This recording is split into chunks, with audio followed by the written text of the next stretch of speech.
Welcome back! Today I'll be reading a newspaper from the 1800s from Portland, Oregon. Portland, Oregon used to have many fancy houses.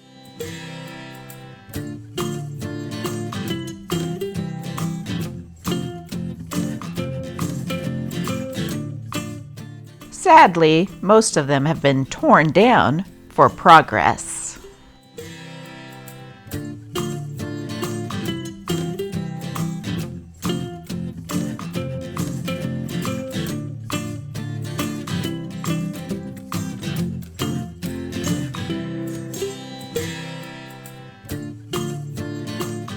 Today's issue of the Morning Oregonian is May 3rd, 1879.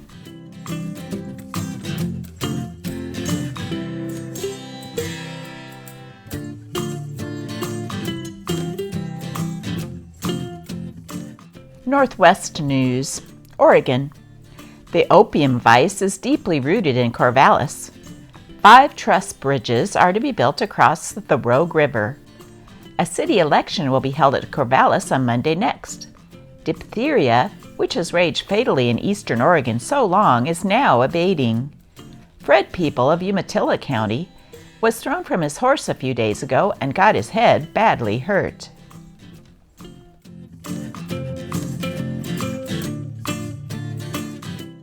Multnomah Tribe Number 3, Imperial Order of Red Men, will give their 9th annual picnic in celebration of Tammany Day on Saturday, May 10, 1879, at Calpalfa Grove, Columbia River.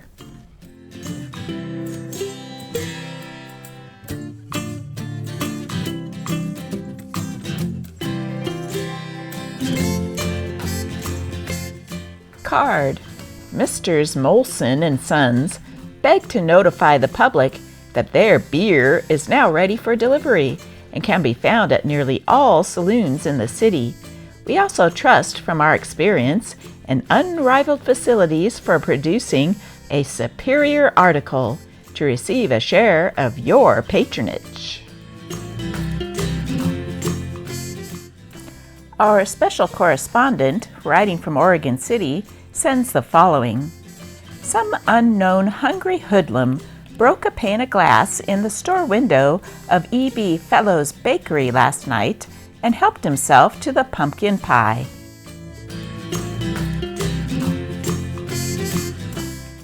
Clarendon Hotel, 101 First Street, Portland, Oregon. This hotel has been thoroughly renovated and its rooms are the best in the city. Streetcars pass the door every 5 minutes. Situated opposite OSS Company office and depots of the O&C and the OCRR. Passengers and baggage transferred to and from the house free of charge.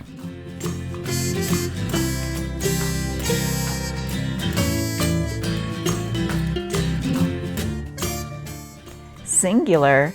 The Oregonian has received from Captain West of Westport a fine salmon bearing a singular mark resembling the letter W, which looks almost as if it might have been made for a brand by someone claiming former ownership. It is supposed, however, that the marks are made by a seal, from which the fish succeeded in making its escape.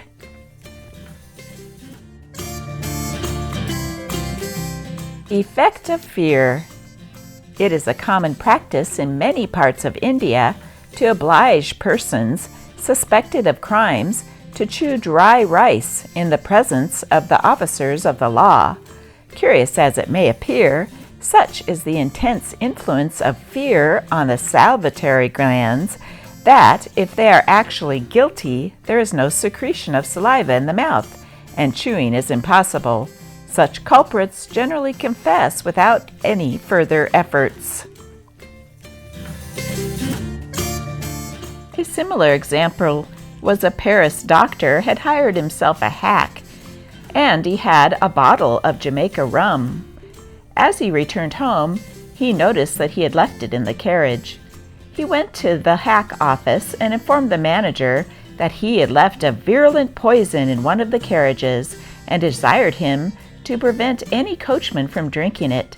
Hardly had he got back when he was summoned in great haste to 3 of these coachmen who were suffering from the most horrible colic, and great was his difficulty in persuading them that they had only stolen some excellent rum.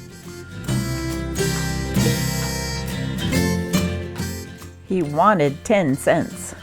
Yesterday evening, while 3 men were standing at the corner of First and A Streets, they were approached by a rather seedy-looking young fellow who said, "Gentlemen, I am a stranger in the city. I have only 15 cents in the world. If you would give me 10 cents, I can get a bed somewhere."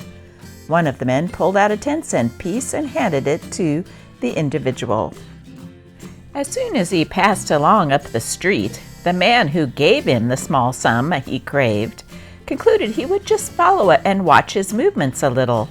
The seedy chap walked up First Street until he reached Oak, when he dodged into the Gambrinus saloon. The charitable person came along a moment later, and looking in, saw the bedless stranger standing at the bar, engaged in stowing away a schooner of beer under his vest. Smacking his lips after he absorbed the last drop, the fellow walked up to the table and seated himself, proceeded to peruse the papers. The man says he will not hand over another 10-cent piece so readily next time.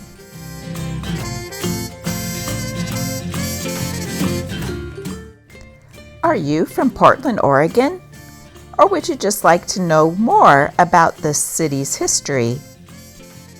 You might be interested in this book, Storied and Scandalous Portland. I have put a handy link in my descriptions if you'd like to check it out.